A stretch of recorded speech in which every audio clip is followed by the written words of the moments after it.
Good morning, Bucknutters. Welcome to the Bucknuts Morning Five here on Monday, December 2nd, 2024. I am Dave Biddle. I'll be joined by Dan Rubin in just a moment. What now? Where do the Buckeyes go from here? Obviously, they're going to go to the playoffs, but, program at a crossroads. Obviously, if they go on to win the national championship, all is good, but, geez, coming off – I've heard a lot of people compare this loss to Michigan to certain games. I don't hear 1996 nearly enough. It reminds me so much of 96. And they beat, right almost – I mean, not just the score, although the score was almost identical, 13-9 and 96, 13-10 2 days ago. But a very limited Michigan offense in both cases, both games at the Horseshoe, both games where it felt like Ohio State just beat itself. So, where do they go from here? We'll get into that. I can't wait to hear Dan's thoughts because I haven't talked to Dan about this. I've done plenty of talking. So we're going to get to Dan in just a moment. Before that, I want to welcome back Factor as one of our sponsors, Love Factor. You guys notice how the days are shorter, but your to-do lists are not. Power through your busy days with Factor's no prep, no mess meals. From breakfast to dinner and anything in between, Factor has easy, nutritious options to keep you fueled and feeling your best, whether you like routine or you enjoy mixing things up.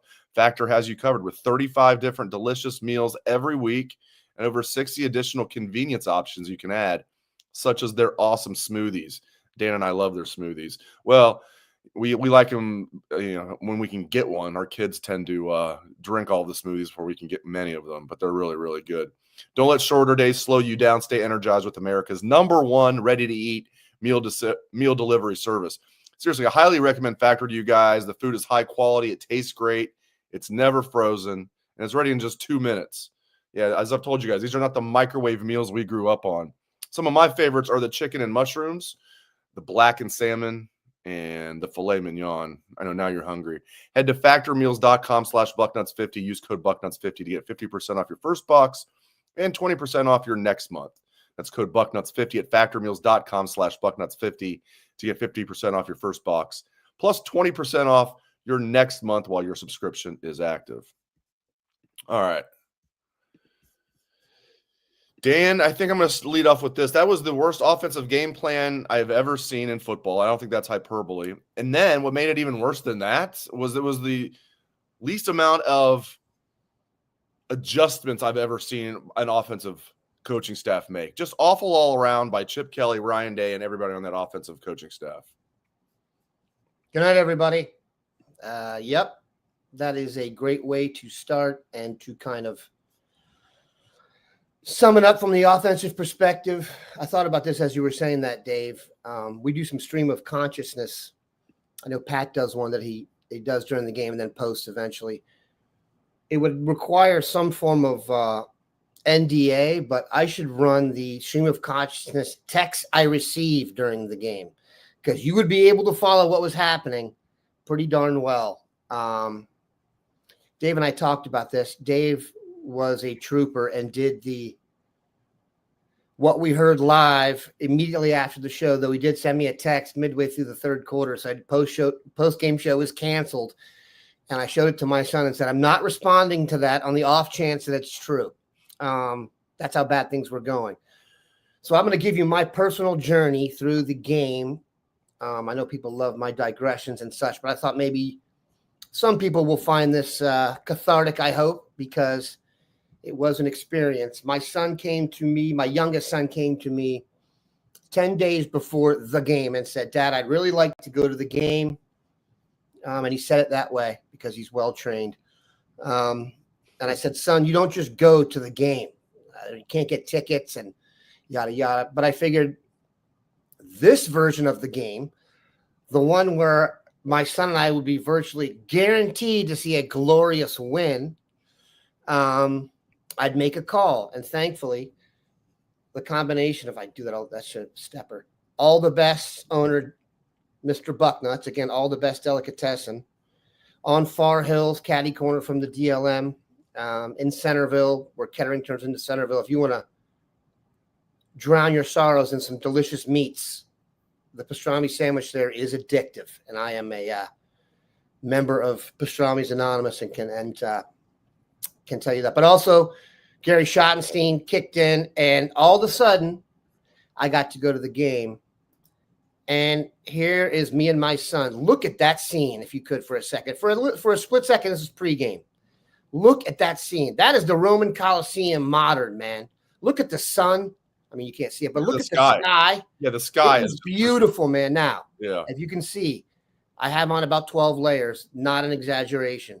And I will also say, those of you that drink and party on C deck are committing offenses against their own bladder. I've never seen bathroom lines like that. Completely unacceptable, by the way, in the cold. That needs to be fixed. That's what I heard. At least a half hour, right?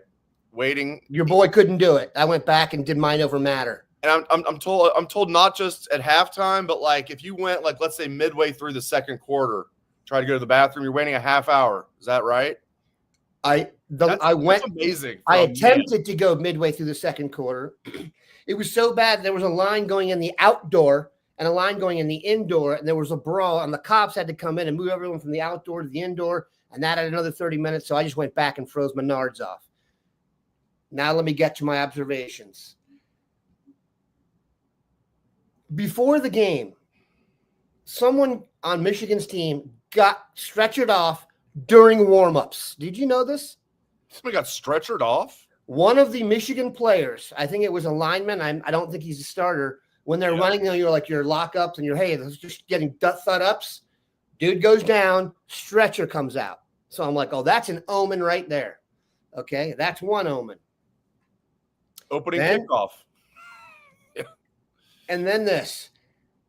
This is going to be kind of stream of consciousness now. I'm not going to go in chronological order. I sat down last night and tried to congeal my thoughts, and they don't come in chronological order. But I'm just going to go, and I think everyone by this point has seen 50 reviews. This game broke the record for YouTube video reviews by every media platform, sports, business, leisure. Anyone had a comment, so hopefully be able to follow it. Provided the NFL does not change its pass interference rules before Jeremiah Smith enters the league, he should be the number 1 overall draft pick. Okay? I played football not very well, and I played corner, and I know the feeling of looking across and seeing someone that's way better than me and being scared. The Michigan corners played in absolute fear. They never let go of him. We could have thrown we literally could have come out. This is going to sound hyperbolic. They could have come out and thrown it deep to Jeremiah every single time, and they would have had a much better chance to win the game. He was being interfered with on every single play. Every one of those DBs, it is clear, was determined not to be the guy on the one-handed catch at the game. Okay? The idea that he wasn't targeted in the second half, that is not going to age well, by the way. Okay? 20 years from now, when someone tells you, oh, wait a minute, Michigan beat Ohio State 13-10 in the game, Grandpa, what happened? We had Jeremiah Smith. He's now the first ballot Hall of Famer. And it's like, no, son.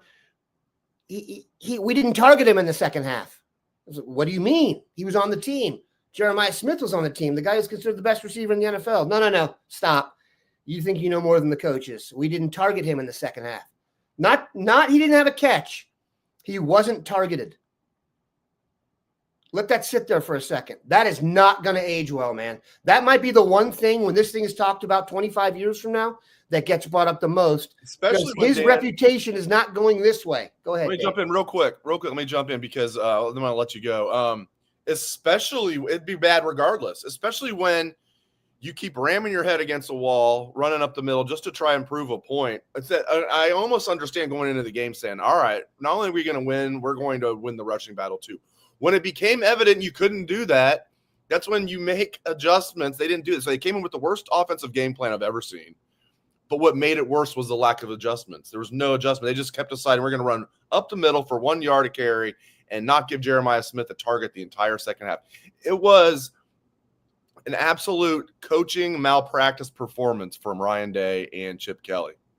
I'm going to disagree with you there. I don't think it was worse because let me tell you something, and this is a digression. I've told you guys this. If you're following stuff for this coming NFL draft, you should follow this guy named Vach Lombardi and Brian Broaddus. I'm telling you, just do that. They watch the tape. They don't know the players ahead of time. You get a completely unbiased view of it.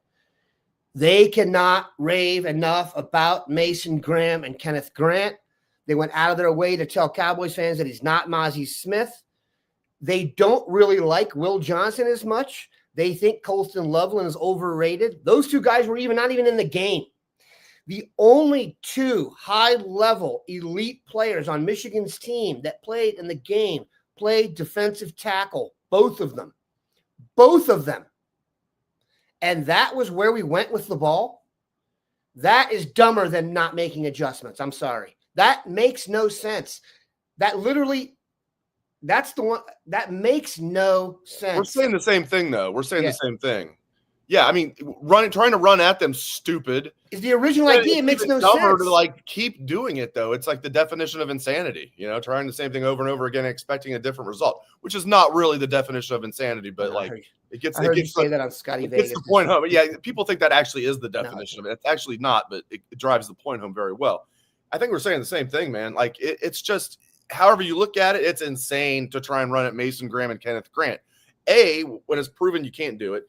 B, that's the strength of their defense. It's the weakness of your offensive line. You're breaking in, not just breaking in. You got 40% of your starting offensive line down, and you happen to have the best trio of wide receivers in the country. It's just the most insane thing I've ever seen in football. Sorry, go ahead. No, that's, and I mean, you're right. It's literally, it makes no sense. I turned to my son and said, the winner of and everyone knows this, the winner of the game, winner of the rushing battle has won the game for some ridiculous stat, 20 years. Well, what's his name? Lamar Jackson was 21-1 against the NFC, and they lost to the Eagles yesterday. That shit has nothing to do with, excuse my language. And it looked like he was chasing that statistic and like a vibe rather than. I wonder if anyone's thought about this because I wonder if Michigan's approach to football was not partially inspired by how good we are at the skill positions. They realized probably a few years ago, look, there's nothing we can do to compete with them at wide receiver. We've got to go all in on the lines, all in on the toughness. And then we went to the game and tried to beat them at their game when they had changed to avoid our guys. What are we doing? They don't even recruit Ohio anymore. Does anyone realize this? That used to be the key to them winning the title was they had a few Ohio guys. They were like, we can't do it. It's a waste. They're too good at recruiting Ohio. They're too good at getting receivers. They knew they couldn't cover our receivers, and their best defensive back wasn't playing. And we still tried to go the other way. Their entire mentality, their entire recruiting system, their entire lifeblood is built to beat us. And then we went there and tried to do it their way. We went there. And went to the game, that just makes no sense to me. That is like a philosophical issue. Okay, now, here's another one. When you sit up in C-Deck, you're essentially getting the all-22. So you really do get a great view of the general parts of the game. There's times when you can't see jersey numbers and such, but you know what I'm saying? I'm not sure Will Howard is good enough to play quarterback and win the national championship. I love the dude. The crowd loves the guy. When he ran that sprint up the sideline to get ready, I don't know if you saw that. When he was getting ready, they may have shown it on TV. I don't know what was shown on and the crowd was so behind him and it's so inspirational. The dude has thrown catastrophic interceptions in the two of the three biggest games of the year that were so bad that just to me, once I see that, once I get worried. Twice, by the fourth time, he can't be the quarterback long term. I mean, he's a one-year guy, so he's just not good enough. And that hurts me to say out loud because I want it not to be true very badly. But we've seen enough now. There's been enough evidence. He's only coming here for one season. We don't get to book these mistakes and use them as growth for the future. This is it. And the interceptions were abysmal. He also was not. Now, I do understand he got rocked early in the game. And that's going to be a separate discussion for years about the concussion protocols, yada, yada. Did that affect him? Did I get a few texts from people saying, dude's playing like he's concussed? Yes. So I don't know what happened there. He wasn't particularly accurate unless the guys were wide open. The drive where they scored a touchdown on, those guys could not have been more open. Go back and watch. Those are easy throws. He was not a threat to run at all. And even when he did run, he looked hesitant, and there were no design runs that I could pick up on that fooled anybody. I mean, they ran a few running plays that were nice to pitch to Judkins, but I don't have any idea why that was the plan. Oh, here's another stream of consciousness. Who's the best kicker in the country? Let's go get him. Yeah, Michigan. No, there's other kickers. Oh, you mean going into next year? Yeah. You cannot build a pyramid and then have one of the prongs that's holding it up, which is the kicker, be so faulty. And there was a kid in Miami, Ohio last year that was in the portal. Ohio State didn't even go after him. He ended up going to Alabama at Miami of Ohio because they believed in Jaden Fielding. Unbelievable. So, all right, let me ask you this. So before because I do want to ask about the playoffs. I can't believe we're even talking about it, but yeah, they're going to be in it. A lot of people are calling for Ryan Day's head. Now, there's two things that I want to bring up here. A, I don't think Ross Bjork, really, it's not even his decision. It's the big money boosters. I don't think Ryan Day is going to get fired. Okay. Should he? Different discussion. I don't think he will, unless they collapse, they lose like in the first round of the playoffs, and they look bad doing it. And some of the rumors that are out there about him looking for other jobs for the last month, unsubstantiated stuff like there's been fights in the locker room leading up. If stuff like that's true, and I have no idea if it is, and then they go on to lose in the first round of the playoff, maybe he will get fired. There's a lot of Buckeye fans, including I'm sure some in the chat right now, calling for him to lose his job. Just curious your thoughts on that whole situation. I don't think he's going to lose his job, so I didn't spend a lot of time thinking about it. I just don't think it's going to happen. What I will tell you is the last time they faced a crossroads of sorts was the Fickle season.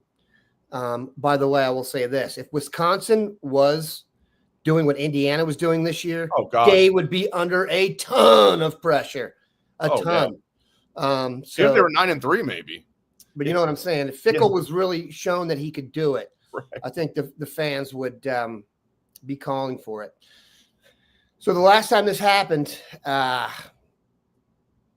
during the Fickle season, at one point in time later in a home game during that season, we've told this story before, there was a meeting in a suite, and there were 3 or 4 big-time donors in that meeting. There was representation from the athletic department, and there were a few big-time Ohio politicians in there.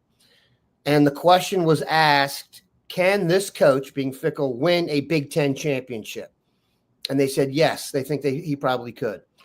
And they said, can this coach win a national championship? And they said, you know what? I think that's a bridge too far. And then the decision was, fine, let's go get Urban. And they got him. So imagine if they're having that discussion now. Can this guy win the Big Ten championship? And the answer is no. But he might be able to win the national championship. So that's screwy in and of itself. But this is the first time since, and look, people call for coaches' jobs every time they lose, especially here. I don't remember who made this point. It's a pretty obvious one. This is the first loss, though, to a team that isn't good. Most of the other teams they've played, if I remember correctly, they've never lost to a team that wasn't either in the playoff, or headed to the playoff, or a powerhouse that was having a great season. Yeah, top 5. Yeah, the other 3 Michigan teams were highly ranked. This one was kind of a joke. You're favored by 20 at home, and you scored 10 points. So none in the second half. That's if it were to happen. If it were to happen, I don't know, but if it were to happen. Watching like Rogan or something at halftime. I don't know what they were doing. They weren't making adjustments. I don't think you could freak out. And I do get how people outside of Ohio don't grasp the concept of winning the national championship and still being bummed. Let me tell you something. I'll give you an example. Everyone knows Dave Portnoy is a Michigan fan. If Ohio State wins the title, he ain't taking the crown off for a year. He's going to have shtick about how they're the real champs. So, yes, it will be painful if they win with Michigan fans. That's not going away. And that hurts in and of itself. I got some other points we'll get to later. Real quick, yeah, I'm going to let everybody know about Goodr. You guys know I love Goodr sunglasses. And what a perfect holiday gift, right? I mean, and you can stock up. It could be good for stocking stuffers. It could be good for just regular gifts. Give the gift of Goodr this holiday season. Starting at just $25, a pair of Goodr sunglasses makes the perfect stocking stuffer. Give a gift they'll love and actually use. That helps. Fun, fashionable, functional, affordable, active eyewear for everyone. That's Goodr. If you're giving Goodr as a gift this holiday season, make sure you guys pay attention to this. Make sure you order before December 16th to get them in time for Christmas. Make sure you order them before December 16th to get them in time for Christmas, and we've got free shipping for you. Starting at just $25, you can give the gift of Goodr to anyone this holiday season. Goodr is offering Bucknuts Morning 5 listeners free shipping. Go to goodr.com/Bucknuts. Use code Bucknuts for free shipping. Goodr also offers a 30-day money-back guarantee and 100% satisfaction. You won't need it, but it's there. Again, that's goodr.com/Bucknuts. Use code Bucknuts for free shipping. Again, I am partial to the Operation Blackout. I heard somebody in the chat a few weeks ago that said they got their Operation Blackout, so we're spreading the word. But yeah, get to Goodr. What a great holiday gift that would make. All right.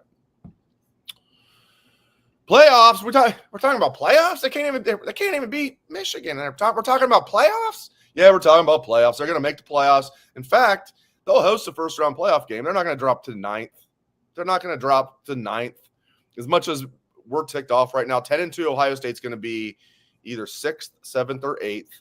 I saw one projection that had Tennessee coming up here. Sign me up for that. We'll see, man. I mean, 2 years ago, I was sitting here saying, like, screw this. You lose to Michigan at home. You don't deserve to be in the playoffs. And look what happened. They almost beat Georgia. Now you have triple the amount of teams. We know they're getting in. So Ryan Day 2 years ago was able to rally the troops and have them ready to go against Georgia. Can he do this again? He just seems like, I don't know, Dan, it feels different. It feels like maybe now Ryan Day he's just so beaten down. I don't know if he can rally the troops this time. We'll find out.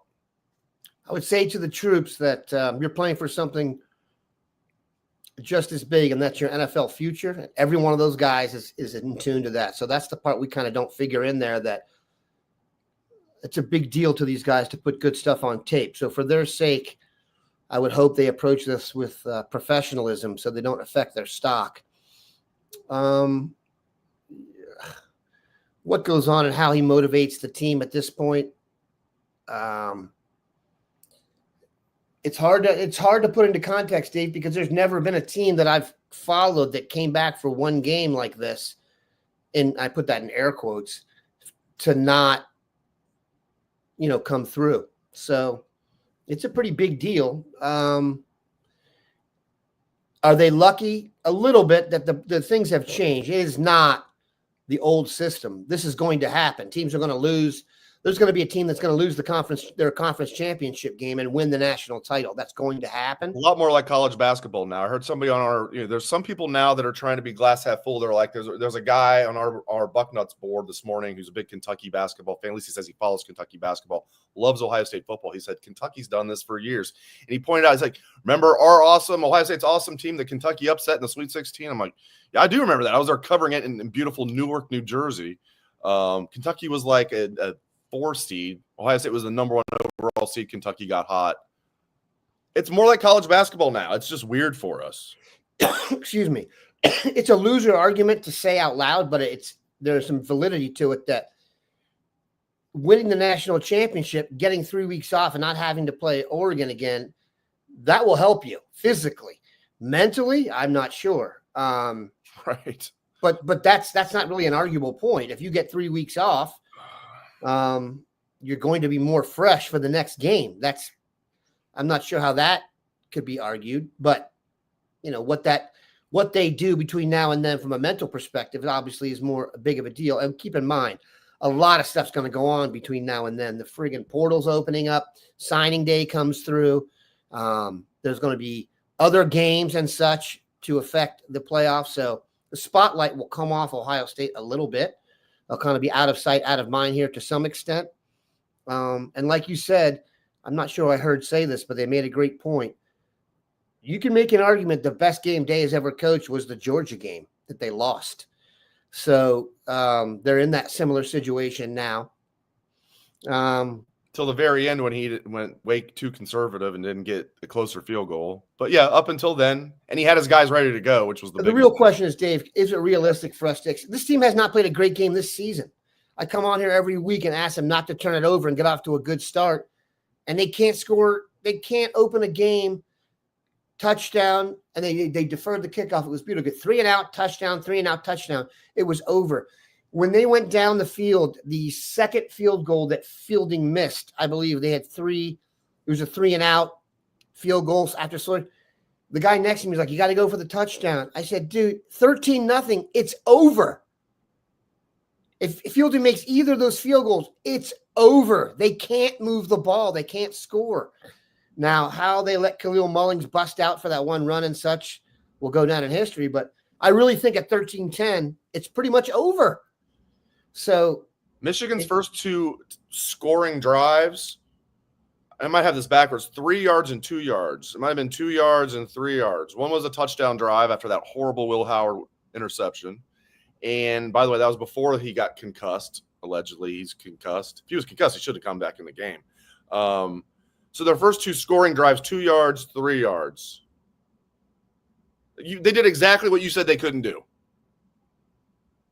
They still could have played. Ohio State still could have played like shit like they did and still won the game if they just would have like not turned the ball over, made one of those field goals that he missed. One of them. Any one of those things, they would have won this game. That's how bad Michigan is this year. Ohio State they could not have played a worse game, and they played right into Michigan's strength. The only way Michigan had a chance to win this game is if Ohio State tried to play man ball. We're going to out Michigan.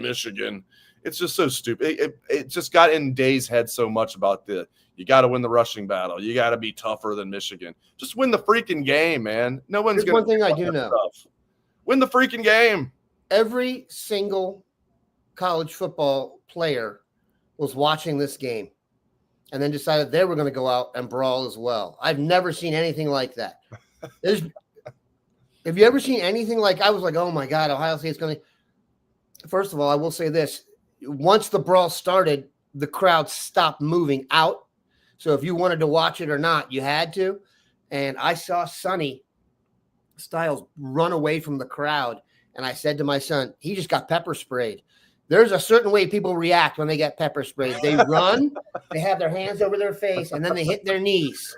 And I'm like, they're like, someone said, oh, he got punched in the face. I'm like, no one could hit Sonny in the face hard enough for him to run 25 yards, take a knee, and start crying. Okay? If you hit him that hard, you just in the eye. Lorenzo got popped. Who did? Lorenzo Styles got punched. Yeah, I didn't watch any of those carnage videos. It was hard to stomach. Yeah. I'm talking when I saw him in person. 35 for Michigan was a punk. Throwing water bottles, keeping his helmet on as he's like trying to like fight guys that don't have their helmet on, going behind guys. Just like, not that I have respect for anybody who's just going toe-to-toe. You probably shouldn't be fighting after a game. But if you're like actually going like toe-to-toe with somebody, okay, it's better than being a wuss and going behind. Number 35 for Michigan, you have to watch. He's throwing water bottles at Ohio State guys. Just weak-ass stuff. But, Jack Sawyer, good on him, man. And I heard people say, I wish they would have shown that type of fight during the game. Jack Sawyer showed plenty of fight. He did. Then Ryan Day stood there. The defense played good, Dave. Like he was just completely like – now, in his defense, he just lost to Michigan for the fourth time. I'm sure he's just like in disarray. But he just stood there. He's taken some flack, including from the guys I did the show with yesterday here in Columbus. They were like, how can Ryan Day just stand there when all that's going on? I believe he was confused about what was going on. If he knew for sure that there was a fight going on, I'm sure it's hard to tell. Not that he's short, but he's not that tall. For him to – you'd be able to say, oh, yeah, he knew exactly what was going on. Maybe he didn't. If he did and he just stood there frozen – he deserves the criticism. He should have went over there and at least tried to break it up. I will let the Michigan fans in the chat know that your presence on the site got Dave and I our bonus. So thanks for that. We got over by a slight He's not percentage. joking. We got over by a slight percentage, and that percentage Yeah. was the new visitors. I ran the numbers. So, Michigan fans, you gave Dave and I money. Thank you. Thank you. Appreciate it. And Thanks, guys. staff. Yep. Thank you. So my wife and my son's going to be able to get the G.I. Joe with the Kung Fu grip this season. And my wife will still love me. Your kids will get the G.I. Joe with the Kung Fu grip. It'll be great. Yeah, man. We'll see. So we'll find out. We'll have signing day on Wednesday, which is the dumbest thing in the world. Like, what are they even doing? Not that it even really matters anymore. But if they're going to do an early signing period, as I've said till I'm blue in the face, they should do it the last week of July. But unless something changes, we're supposed to get Ryan Day on Wednesday. That's going to be interesting to say the least, because those post-game press conferences, you get them for like 5 minutes and they're not saying anything. So we'll see if we're not going to have I don't think we're having the typical Tuesday press conference tomorrow, but we should get Ryan Day on signing day on Wednesday. We'll have the college football playoff rankings tomorrow night. And then, of course, the final college football playoff rankings on Sunday. So we'll know what's your verdict on Buckeyes' that? fate. Where do you really think they're going to end up? If I had to bet my house on it, I said that I think they will have the number 7 seed, so they'll be hosting the 10 seed. I don't want it to be Indiana. I don't either. It could be if it's like that. I think the committee is going to try and mix it up, though. You do think they're going to try and make some SEC teams come up and here? vice versa. Like, I think they would make like well, how would it be? How would it even be vice versa? Indiana. But yeah, but I mean, like, who would Indiana go? Because the only team that's going to be, what SEC team would even host? Because Tennessee wouldn't host. If Bama sneaks in and they'd be the last team in, they wouldn't host. Where will Penn State be ranked? Texas or whoever loses the SEC championship game. Where do you think Penn State will be ranked if they lose to Oregon? Behind us? If Penn State loses to Oregon, so they'll have 2 losses, but they were played in the conference championship game. But one loss was head-to-head. And the loss was to Ohio State in Happy Valley. Yeah. They'll probably have Ohio State ahead of Penn State in the final rankings. Well, it'll be interesting to see tomorrow where they have Penn State. If Penn State's like 1 slot ahead of Ohio State, that's good for Ohio State, because then you got to think if they lose to Oregon, then Ohio State would then jump Penn State. So we'll see, man. I would love to see Tennessee come here. That'd be cool. That'd be cool. All right. Well, great stuff from Dan Rubin. Go buy some Goodr sunglasses, my friends. Get yourself a sandwich today. All the best deli. Go to all the best deli, and then for your you want some prepared meals, get yourself some Factor. So Factor, Goodr, all the best deli. Great stuff from Dan Rubin. Thanks to all of you. Appreciate it very much. Hope everyone has a great rest of your day.